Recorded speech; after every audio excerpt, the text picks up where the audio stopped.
When you're watching anime, much like anything, you have a general genre that you go for. Some people like action, some people like adventure, some like comedies, some like slice of life, some like mecha, and some like horrors. But at the end of the day, most people will try out another genre or two, even if it's out of their ballpark, and they don't typically watch it like that.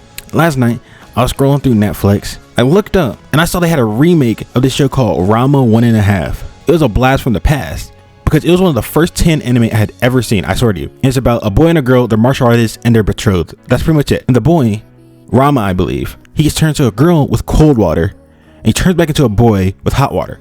And that's pretty much what it is. They have hijinks, it's a comedy, martial arts. I was about to watch Rama 1.5, but then I remembered. It's the type of romance that I don't like. It's that romance where they don't get together until like episode 80, episode 100. You know these old anime. They just love to run their stuff up. It's one of those series where here comes competitor 1, here comes competitor 2.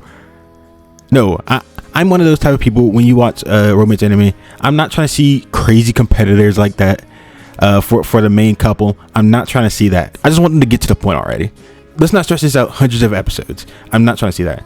I'm trying to see some wholesome, good love out there. It can only go two ways when I'm reading or watching a romance anime.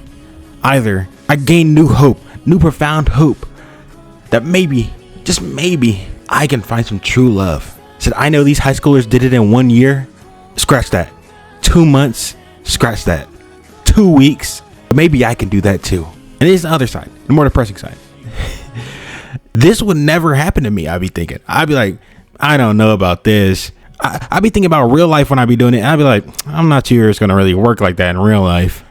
I know people like to hate on shonen fighting anime, talk about all the tropes they have, same ones. Let's not act like romance look at the exact same things. How many times are they going to misunderstand this is my cousin? How many times are they going to bring some random girl or guy to make it sound like they're going to steal the main person that the main character wants? How many beach episodes can you have? How many episodes can one character get sick, the other visits them and meets their family? That's all I'm saying. Like, how many fireworks festivals can we have? Like, we just gotta all understand, like, no matter what we read or watch, all of these come down to like the same tropes. Let's not act like we're any different here. Some people like watching fighting anime and all that comes with it. Some like the romance aspect. I guarantee in any genre, they all doing the same cliche stuff that's meant for that genre. You telling me if I watch a mecha anime, which I don't watch very many, they're not about to do the same things that you've seen before? Don't lie to me. And that's not a bad thing, but we can't slander people for not getting tired of something. And you know, some people have this problem where it's like main couple get together, it gets boring for them. No, that's not how it works for me.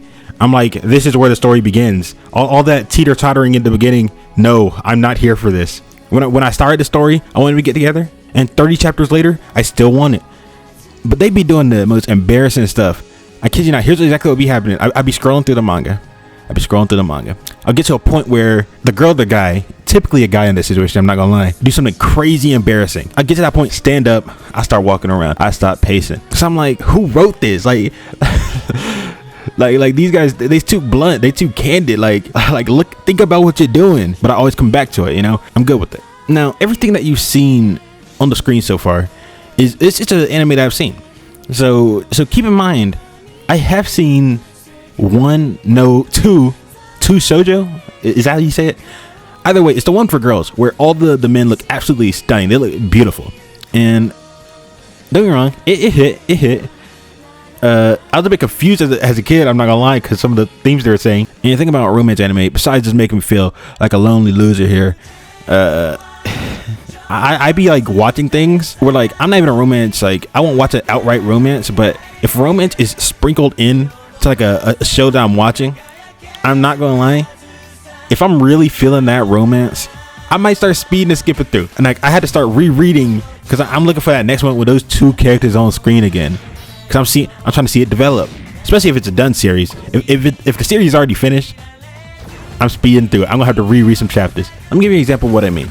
So pretty much, if you've seen this anime, I read it, called BECK. It's pretty much about people in a band. One of the bandmates' sister is a love interest. I remember when I was reading that, and I was like, cause don't be wrong, like when it first started, you're not really sure of like this the love interest, but after a certain point, it becomes fairly obvious. I had to reread BECK twice. Don't get me wrong, it's a great manga. It's a great manga. You probably should actually watch it also. It has like one season or something like that. I'm telling you right now, I was glued to my screen when I was scrolling. I was like, I gotta get to the romance aspect. I gotta have them push the plot along. Like, don't get me wrong, they grinding to get their album out, whatever they're doing, go to this jam session. I knew what I wanted though. And I didn't stop. I didn't stop until I got it. Come on, man. I'm there to see that. I really don't remember those guys' names. It's been a hot minute since I've seen Beck. I don't know. It's just, it be having me cheesing. I'll be in the middle of the night, phone bright in my face, just cheesing. Some things are too beautiful, too wholesome for you not to be smiling.